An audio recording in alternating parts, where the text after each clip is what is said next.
Well, welcome to session 2 of From Anxiety to Intimacy. I remember when I was in my 20s, once I hiked to the bottom of the Grand Canyon, spent a day down there. And while I was down there, I had heard about a waterfall deep into the canyon, and so I wanted to hike to it and then hike back to our campground. But I wasn't quite sure about the distance, but it was a beautiful day, so I thought I'll just start walking and see how it goes. And as I started walking, I started to realize, I don't know how long I've been walking. I'm not sure how long it'll take to get there. I'm not sure when it'll get dark. I'm not sure how I'll get back. And the more I started to think about that, the more anxious I felt. And then I realized I don't have enough supplies. I didn't bring food. I didn't bring water. I need to run. And so I started to run down this trail. And as I did it, I passed this young couple. And as I passed them, they said hi. They asked where I was going. I told them this waterfall. They said, we're going there too. Do you want to walk with us? And I said, I don't have time for that. So I said no, and I just kept running. And the more I ran, the more anxious thoughts filled my mind until finally I thought, maybe I passed the waterfall. Maybe I'm running out into the wilderness. I got to find higher ground to get perspective. And I started scampering up this hill. I scared a deer, or better, he scared me. And I came tumbling down this hill, drove a thorn through my hand, so I was bleeding, muddy, sweaty, freaking out.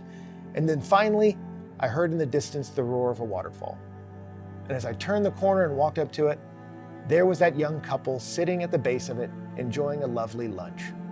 And I'll never forget, they looked up at me and said, what happened to you? As I was covered in dust and blood and late, they realized something went wrong and there was no disguising it. I just had to tell them, well, I freaked out.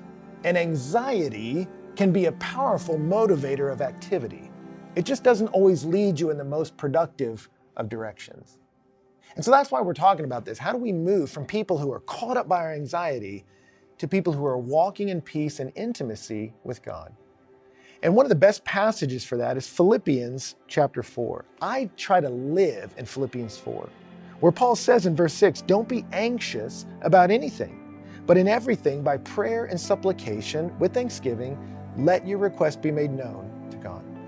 How do we deal with anxiety and move from anxiety to a place of enjoying intimacy with God? Let me give you your first challenge here. It's to release your anxieties to God in prayer.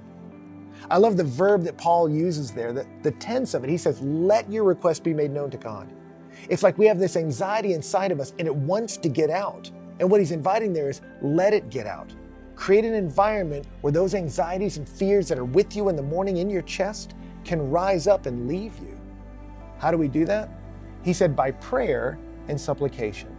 So one of the ways we fight anxiety is with prayer and application, releasing our concerns to God.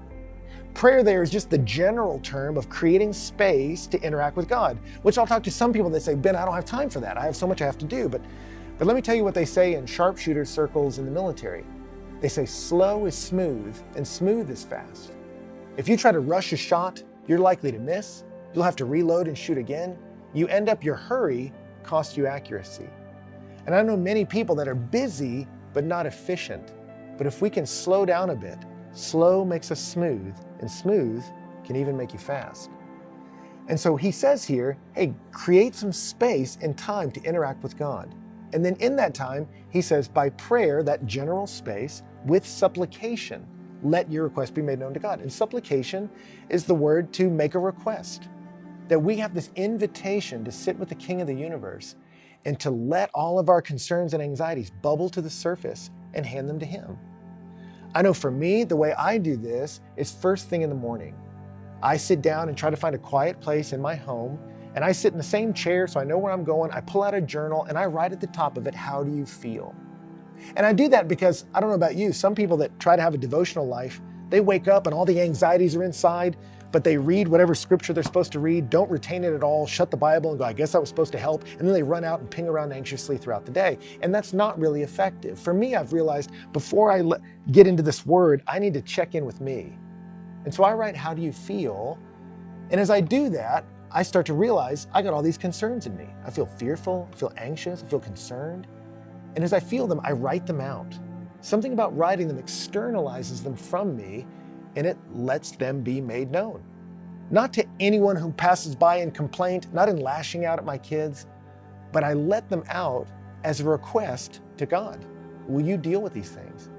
And I realize as I externalize my concerns in prayer, I watch my heart rate lower. Sometimes I even connect a heart rate monitor and watch literally my physical heart rate lower as I let my request be made known to God. And there's something about lingering in intimacy with Him that helps bring me out of a state of anxiety. There's more to be said. That's why there's a few more sessions here. But I want you to try that. That's your challenge.